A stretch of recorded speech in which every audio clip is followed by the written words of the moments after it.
Olá, você que me acompanha aqui no YouTube nesse momento. Seja bem-vindo, seja bem-vinda. Não sei exatamente como você veio parar aqui nessa aula, mas se você está aqui é porque provavelmente você quer aprender um pouco mais de direito penal. Meu nome é Marcelene Brito, eu sou advogada e professora, e esse vídeo aqui é uma pequena aula sobre teoria da pena. Teoria da pena é um assunto muitas vezes considerado complicado pela maioria dos estudantes de direito e até mesmo por colegas de outras áreas, né, que não do direito penal. Mas se nós analisarmos de forma objetiva, a teoria da pena não é um assunto difícil. Pode ser um pouco mais denso, mas é possível sim aprender teoria da pena de forma descomplicada e de forma objetiva. E é isso que nós vamos fazer aqui hoje. Pensando na didática da aula, para que fique melhor para quem está assistindo, para quem está acompanhando, eu dividi essa aula, é uma aula de 15 minutos, eu dividi em 3 pequenos blocos, de 5 minutos cada um. Em um primeiro momento, fazer um bloco de 5 minutos, onde eu falo de conceito de pena, né? Aspectos gerais, conceituais da pena. Em um segundo momento, venho com outro bloco, onde eu falo de aspectos legais da pena no ordenamento jurídico brasileiro. E, por fim, eu falo sobre as espécies de pena no ordenamento jurídico brasileiro, tá? Então, para facilitar melhor a compreensão. Inicialmente, nós vamos falar sobre conceito, porque se nós estamos estudando a teoria da pena, inicialmente nós precisamos conceituar o que é pena. O que é pena? Por que nós precisamos aprender o que é pena? Eu trago aqui dois doutrinadores que eu acho excelentes, são os que eu uso para estudar, que eu acompanho e que eu tenho material, que eu compro o livro, porque eles realmente são doutrinadores que têm conhecimento científico, que produzem, que estudam na área, né? Que é o professor Rogério Sanches, promotor de justiça do Estado de São Paulo, mestre em Direito, também o professor Kleber Masson, mestre e doutor em Direito Penal, também promotor de justiça, e ele traz um conceito que eu acho que é bem claro para nós. Ele traz o conceito de sanção penal e uma distinção entre sanção penal e pena propriamente dita, que é o tema dessa aula. Porque o que é a sanção penal? A sanção penal é um gênero do qual a pena e a medida de segurança são espécies. Porque a sanção, segundo Kleber Masson, é uma resposta do Estado para o indivíduo que está em conflito com a norma legal, aquele indivíduo que infringiu a norma legal. Por exemplo, se eu faço algo que está em desacordo com a norma legal, o Estado vai me dá uma resposta para o meu comportamento que está em desacordo com a lei. Para ficar mais claro, para visualizar melhor, eu acho que nós podemos pensar, por exemplo, no artigo 155 do Código Penal. O Código Penal brasileiro estabelece lá no artigo 155, tipifica a conduta de subtrair para si ou para outra coisa alheia móvel, pena de 1 a 4 anos de privação de liberdade. Perceba, há uma tipificação penal e há uma pena para aqueles que infringirem essa norma, porque a norma diz que subtrair para si ou para outrem coisa alheia móvel não é permitido. Se eu faço isso, eu estou infringindo a norma. E ao infringir a norma, eu vou receber em mim uma resposta estatal. Ocorre que, se eu sou uma pessoa que está gozando de plenas faculdades mentais, eu tenho condição de receber uma pena. Mas se eu sou um indivíduo inimputável, eu não vou receber pena. Eu vou receber medida de segurança, que é uma espécie de sanção penal. Então, perceba a diferença. A sanção ela é muito maior, muito mais abrangente. É o gênero. A pena ela é uma das espécies, assim como a medida de segurança também é uma espécie. O artigo 26 do Código Penal vai dizer que é isento de pena aquele que, por desenvolvimento mental incompleto, enfermidade, doença mental, era ao tempo da ação ou da omissão incapaz de entender o caráter ilícito do fato e de determinar-se de acordo com esse entendimento. Perceba, se eu não tenho capacidade mental de entender que subtrair uma coisa alheia móvel, ela é errado, ela é ilícita, eu não tenho condições de receber uma pena, porque eu não tinha de acordo com uma análise e critério objetivo, eu não tinha condições de saber que aquilo ali era ilícito. E ainda que eu soubesse, eu não tinha condições de me determinar de acordo com aquele entendimento. Por quê? Por uma situação mental, por um desenvolvimento mental incompleto, por uma enfermidade mental que não me permitia, naquele momento, ter condição do caráter ilícito. Então, nesse caso, eu sou inimputável.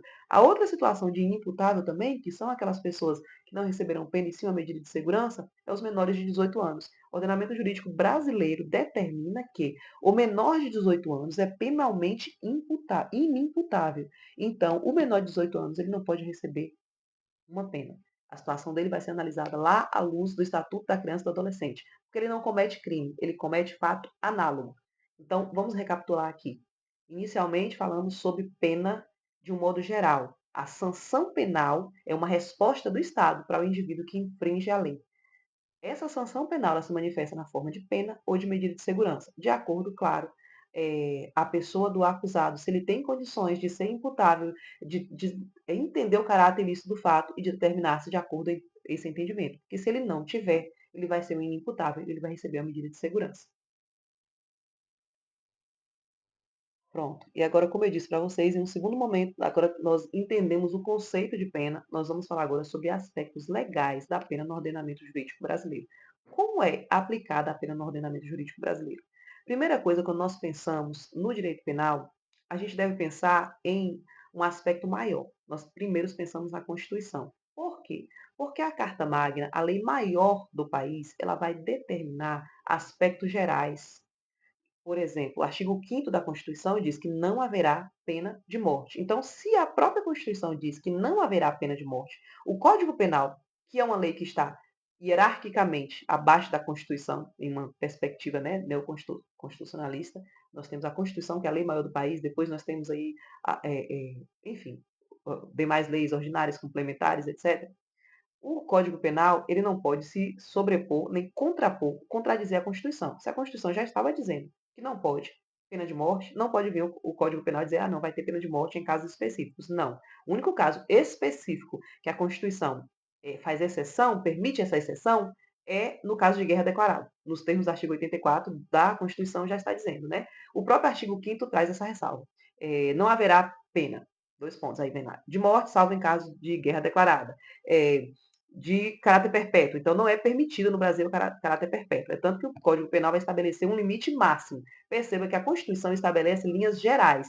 E o Código Penal vem logo depois e estabelece disposições específicas. Enquanto a Constituição diz que não vai haver pena de caráter perpétuo, o Código Penal vai determinar que a pena é de até. A pena máxima permitida de privação de liberdade no Brasil é de 40 anos. Já foi menos. Mas a última alteração legal no Brasil permitiu que o máximo de pena privativa de liberdade a ser aplicada ao indivíduo é de 40 anos, hoje. Também não é permitido pena de trabalho forçado. Isso caracterizaria, gente, escravidão. Então, assim, para mim, fica bem óbvio que a Constituição que nós temos ia proibir realmente trabalho forçado. É uma coisa impensável com uma sociedade, um Estado democrático de direito que nós temos, permitir que as pessoas fossem escravizadas como pena. Escravidão é uma coisa horrível, como a gente já conhece. Então, não tem possibilidade de uma Constituição que foi elaborada em um Estado democrático de direito, uma Constituição considerada por muitos uma Constituição cidadã, permitir, numa sociedade como a que nós vivemos, que as pessoas fossem escravizadas, porque trabalho forçado é escravidão. Também não é permitido pena de banimento e penas cruéis. E aí vocês podem pensar assim: "Ah, mas como haveria pena cruel? Porque, se o indivíduo cometeu o crime, ele tem que receber pena". Sim, é o que está estabelecido no nosso ordenamento jurídico. A pena realmente vai ser essa resposta estatal para aquele que está em conflito com a lei. Porém, algumas coisas ferem drasticamente a dignidade da pessoa humana. A pena, ela não pode ser, por exemplo, como nós já tivemos em alguns outros momentos da história, e a gente tem que analisar a evolução histórica da pena, da punição, da reação estatal ao conflito entre a sociedade, entre indivíduos e a lei. Nós já tivemos momentos na história mundial em que havia pena de esquartejamento. O Michel Foucault, ele explica muito bem, no meu entender, essa transição entre as penas corpóreas, que eram penas cruéis, e as penas que são mais restritivas de direito em si, aquelas penas que retira ou restringe apenas bens jurídicos e não necessariamente penas que vão atingir até a integridade física e a vida do indivíduo. Salvo engano, no livro Vigiar e Punir, que o Michel Foucault tem uma cena que ficou na minha cabeça quando eu li esse livro, que ele descreve uma punição em que a punição, a pena era a pessoa teria os membros amarrados a cavalos e depois os cavalos iam sair correndo e essa pessoa ia ser desmembrada enquanto estava viva. Perceba, esse é um exemplo de pena cruel. Quando Michel Foucault descreve essas penas, ele está falando das penas corpóreas. E a nossa Constituição, ela vai trazer a proibição de pena cruel, de pena de banimento, de pena de trabalho forçado. Por quê? Porque a nossa Constituição, ela segue o que nós chamamos de princípio da dignidade da pessoa humana. O princípio da dignidade da pessoa humana é algo assim que transcende essa explicação só de teoria da pena e é um assunto para outro momento. Mas inicialmente nós precisamos entender que a pena ela será aplicada, mas haverá um limite. Então, no nosso ordenamento jurídico, os aspectos legais da pena, a pena ela é limitada. Como é essa limitação? O artigo 32 do Código Penal vai trazer quais são as espécies de pena. Porque enquanto a Constituição ela dá linhas gerais dizendo o que não vai ser permitido no ordenamento jurídico brasileiro, que não é permitido pena de morte, não é permitido pena de banimento, não é permitido pena de caráter perpétuo, aí agora é aquilo que eu disse para vocês, nós vamos falar sobre os aspectos das espécies de pena. Lá no artigo 32 do Código Penal está determinado quais serão as espécies de pena no Brasil. Vamos aguardar só um minutinho agora, segura aí só um pouquinho. Vamos fazer um intervalozinho, como eu disse para vocês, aqueles 2 blocos, né, inicialmente. E nós vamos voltar com o terceiro bloco só para poder falar sobre as espécies de pena no Brasil. Pronto, voltamos. Como eu disse, né, foi só mesmo um intervalo para tomar uma água e para vocês conseguirem fazer essa separação, né, em linhas gerais. Lembra que nós falamos o que é a pena, que a pena é a resposta estatal, que a sanção penal é uma espécie do qual é gênero, a pena é mídia de segurança. Então, a pena é um gênero de sanção penal, né, ou é uma espécie, desculpa, de sanção penal, assim como a medida de segurança também é espécie de sanção penal. No ordenamento jurídico brasileiro, as penas elas são limitadas pelo próprio Estado em si, embora o Estado ele estabeleça a pena, ele coloca um limite até onde essa pena pode ir. A Constituição determina que não haverá pena de morte, pena de banimento, pena de trabalho forçado, pena cruel, pena de caráter perpétuo, ninguém pode ser punido eternamente por um crime, né, ou por um ilícito que cometeu.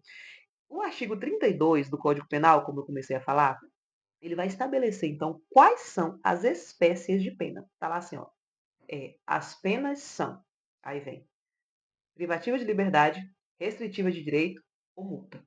Lá no início eu falei do Rogério Sanches Cunha. O Rogério Sanches Cunha ele diz que a resposta estatal ao indivíduo em conflito com a lei, né, o indivíduo que infringe a lei, o infrator, ela vai consistir na restrição ou na suspensão de algum direito, de algum bem jurídico desse indivíduo. O Estado vai suprimir ou restringir um bem jurídico desse indivíduo.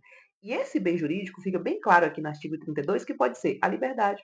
A liberdade do indivíduo é um bem jurídico. Então, quando o artigo 32 diz que não é que as penas serão privativas de liberdade, está privando a liberdade do indivíduo, está suprimindo o bem jurídico liberdade. Restritiva de direito, está restringindo alguns bens jurídicos deste indivíduo, ou do indivíduo que está em conflito. Multa, que é uma pena pecuniária, também está restringindo o direito. Bem jurídico, patrimônio. Bem jurídico, liberdade. Bem jurídico, locomoção. Nós temos, por exemplo, dentre as penas restritivas de direito, limitação de fim de semana.